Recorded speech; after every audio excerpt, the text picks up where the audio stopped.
Unit 1, Lesson 9.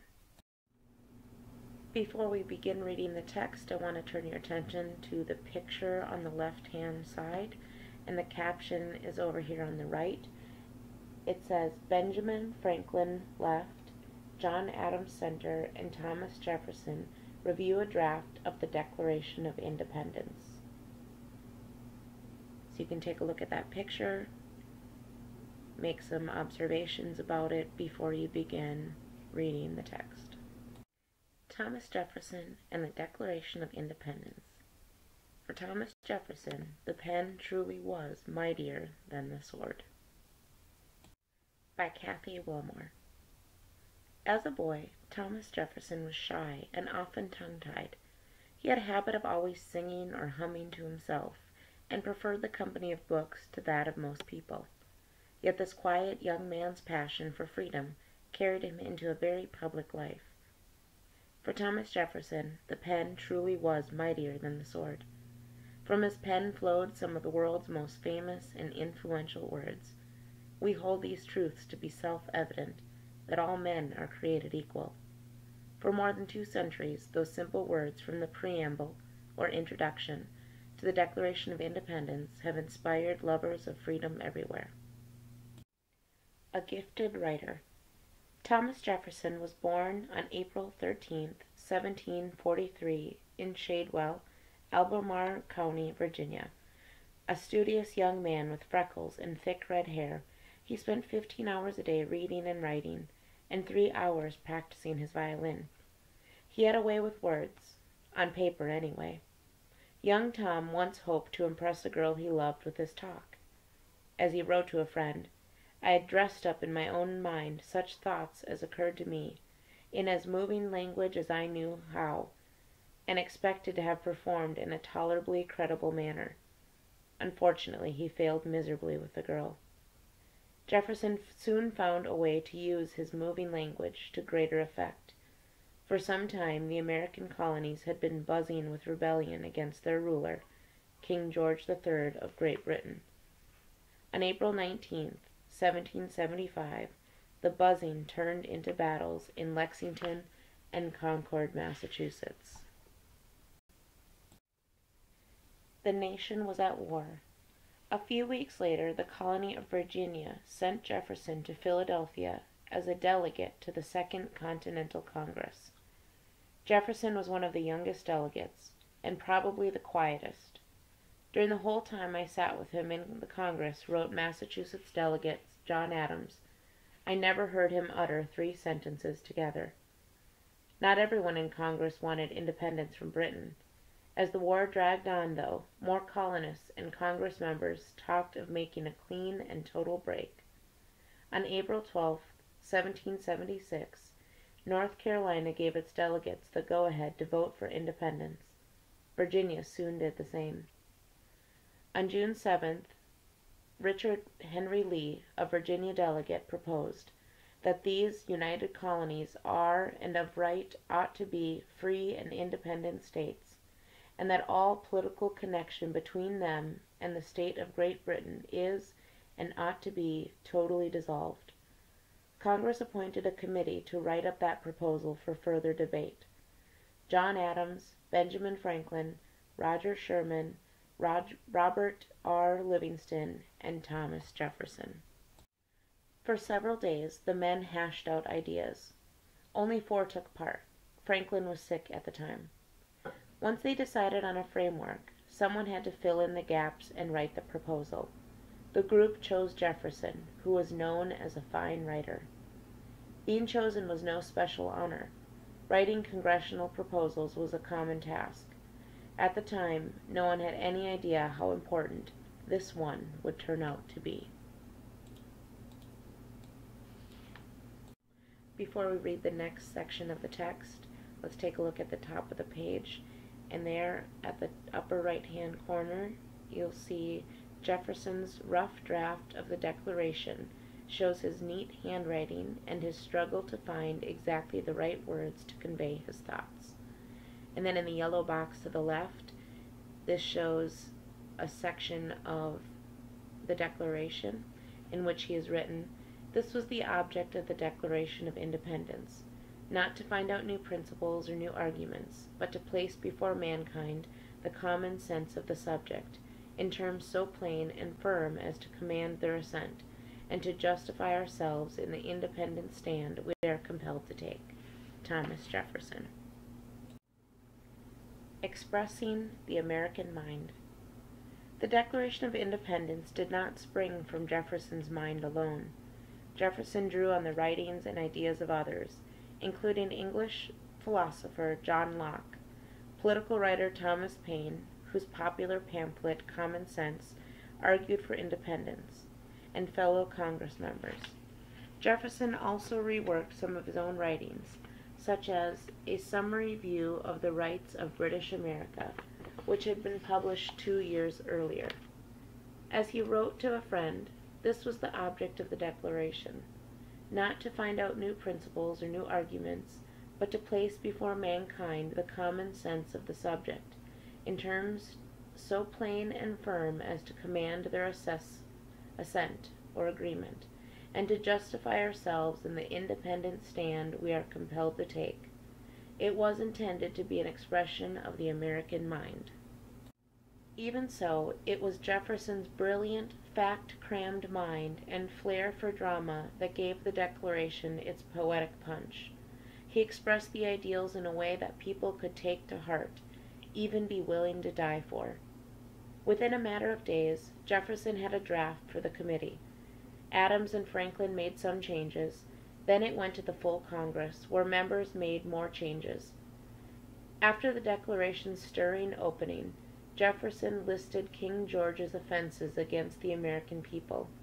Some points sparked debates in Congress. One of the hottest issues was slavery. Should the Declaration call it to end it? Adams, Franklin, and Jefferson argued yes. Other delegates argued no, refusing to accept the proposal unless mention of slavery was cut. In the end, it was. Hang together or separately. The delegates wanted approval of the Declaration to be unanimous, or all in agreement. They realized that the Declaration would have an enormous impact on the future. They were waging rebellion against their king, and admitting it in writing. If they won the revolution, all well and good. However, if British won, anyone who signed his name to the document would be branded a traitor to the crown and hanged for that crime. As Benjamin Franklin joked, we must indeed all hang together, or most assuredly we shall all hang separately. But July 2nd, the delegates had reached a draft acceptable to all. On July 4th, 1776, the Continental Congress officially adopted the unanimous Declaration of the 13 United States of America.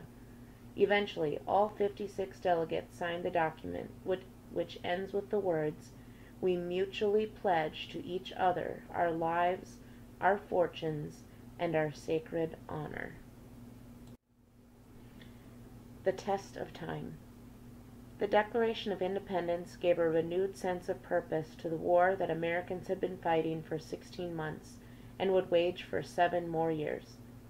From the time it appeared, the people of the United States were able to see in writing the ideals they were defending. The Declaration of Independence's influence far outlasted that war. It gave heart to Abraham Lincoln as he strove to preserve the Union during the Civil War. Elizabeth Cady Stanton and other suffragists adapted it in demanding the right of women to vote.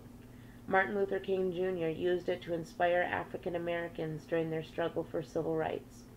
Indeed, the Declaration's call for unalienable rights, including life, liberty, and the pursuit of happiness, has been admired and adopted worldwide. Thomas Jefferson went on to achieve many other triumphs.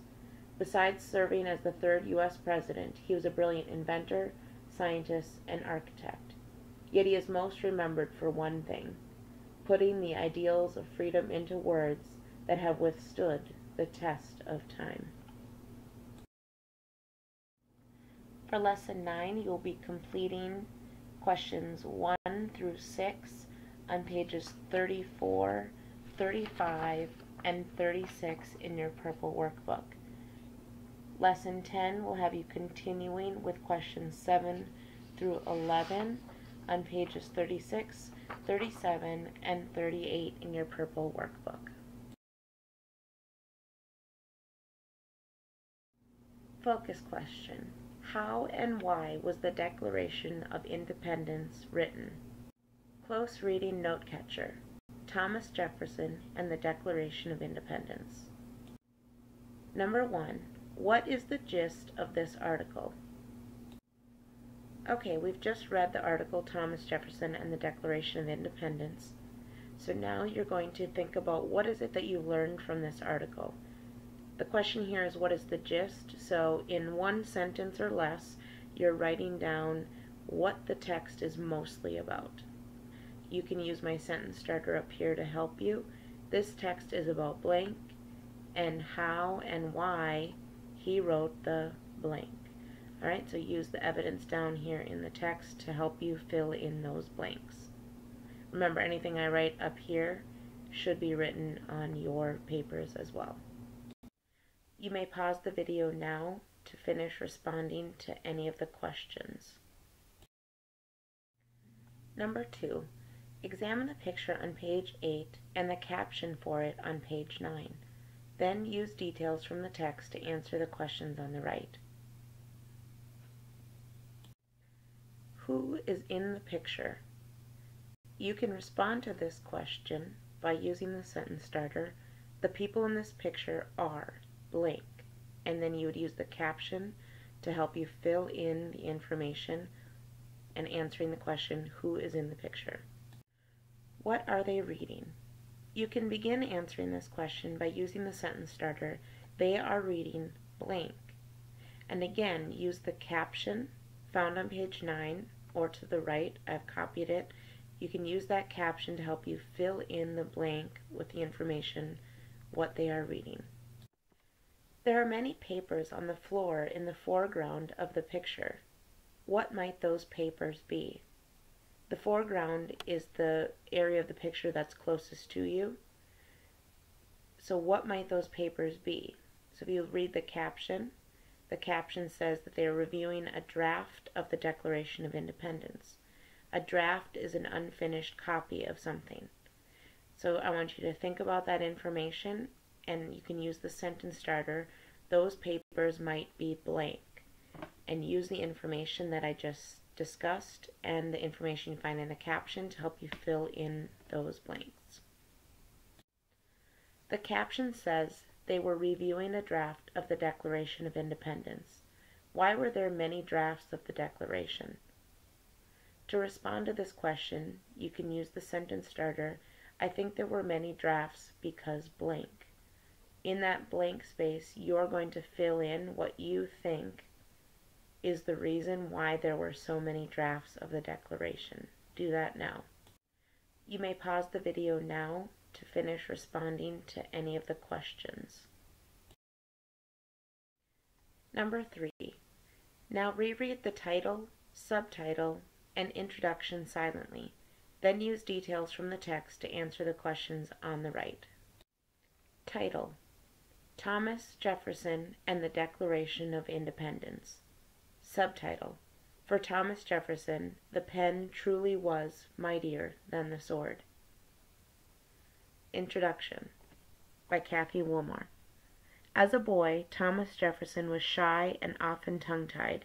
He had a habit of always singing or humming to himself, and preferred the company of books to that of most people. Yet this quiet young man's passion for freedom carried him into a very public life. For Thomas Jefferson, the pen truly was mightier than the sword. From his pen flowed some of the world's most famous and influential words. We hold these truths to be self-evident, that all men are created equal. For more than 2 centuries, those simple words from the preamble, or introduction to the Declaration of Independence, have inspired lovers of freedom everywhere. What do you think mightier means? What words in the text make you think so? To respond to this question, you can use the sentence starter, I think mightier means blank. I think this because it says blank in the text. So you would go back to the text, find evidence to help you fill in those blanks.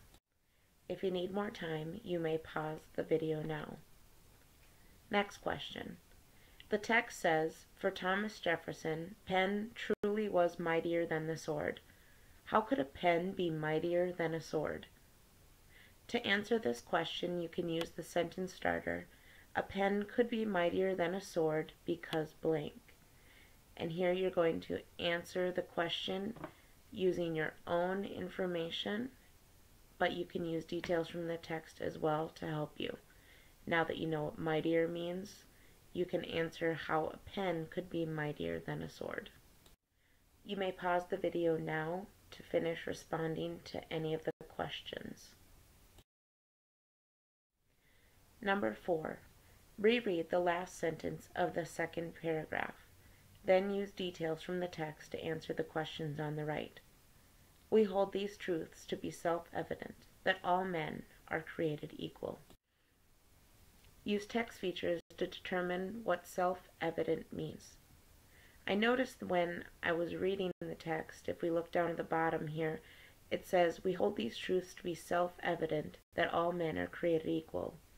The word evident is in bold print, and I know that authors tend to do that when it's a word I might need to know the definition of. So I'm going to look to the bottom of the page and see if there's any information that tells me what self-evident it means. You should be able to locate that information in the section called Words to Know, and then you'll use this sentence starter to help you respond to that question. The words self-evident are in bold print, so I knew to look for the definition at the bottom of the page. Period. Self-evident means blank, and you'll fill in the blank with the information from the Words to Know box. What is the main point of this sentence from the Declaration of Independence? What words in the text make you think so? So looking at that sentence, we want to figure out what is the point? Why did Thomas Jefferson write those words?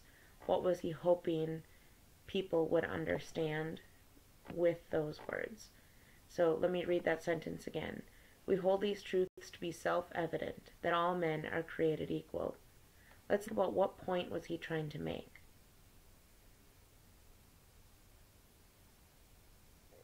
And you're going to respond by using the sentence starter. I think the main point of this sentence is blank. I think this because in the text it says blank, and you're actually going to pull out information from the text to fill in that blank. You may pause the video now to finish responding to any of the questions. Number 5. Now reread the first 2 paragraphs in the section, A Gifted Writer. Then use details from the text to answer the question on the right. A Gifted Writer. Thomas Jefferson was born on April 13, 1743 in Shadwell, Albemarle County, Virginia. A studious young man with freckles and thick red hair, he spent 15 hours a day reading and writing, and 3 hours practicing his violin. He had a way with words, on paper anyway. Young Tom once hoped to impress a girl he loved with his talk. As he wrote to a friend, I had dressed up in my own mind such thoughts as occurred to me in as moving language as I knew how, and expected to have performed a tolerably credible manner. Unfortunately, he failed miserably with the girl. What words does the author use to describe Thomas Jefferson? You can respond to this question by using the sentence starter. The author describes Thomas Jefferson as blank, which means he liked to blank. And you can use the text down below to help you fill in the blanks, fill in that information, and answer the question. You may pause the video now to finish responding to any of the questions. Number 6. Take turns reading the third paragraph to your partner. Then, working together, use details from the text to answer the questions on the right. The paragraph is actually found on 2 pages, So it starts on the first page of the text and continues on to the second page. Let's read that now. Jefferson soon found a way to use his moving language to greater effect. For some time the American colonies had been buzzing with rebellion against their ruler, King George III of Great Britain. On April 19, 1775, the buzzing turned into battles in Lexington and Concord, Massachusetts. The nation was at war. A few weeks later, the colony of Virginia sent Jefferson to Philadelphia as a delegate to the Second Continental Congress. Use text features to determine what delegate means. The word delegate is in bold print, so that tells me, just like the word self-evident, I need to look down at the bottom of the page where it says words to know, and I can figure out what that word delegate means. To respond to this question, you're going to use the sentence starter. The word delegate is in bold print, period. It means blank, and you're going to fill in the blank with the information from the text under words to know. You may pause the video now if you need more time to finish the answer of above. Next question. Jefferson was sent to Philadelphia as a delegate to the Second Continental Congress. According to the text, what events led to the Second Continental Congress? You can respond to this question by using the sentence starter, the battles in blank led to the meeting. So what you're going to do is you're going to use evidence from the text, talking about battles, so you'll find the word battles. You'll notice down here in the text it says on April 19th, 1775, the buzzing turned into battles in Lexington and Concord, Massachusetts. The nation was at war.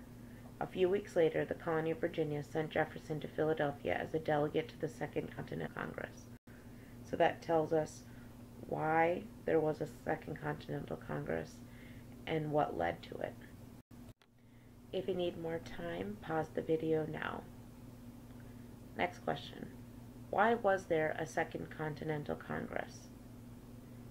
So this is very similar to the question before, which asked what event led to it. That same thing helps us understand why there was the Second Continental Congress. So you would respond using the sentence starter.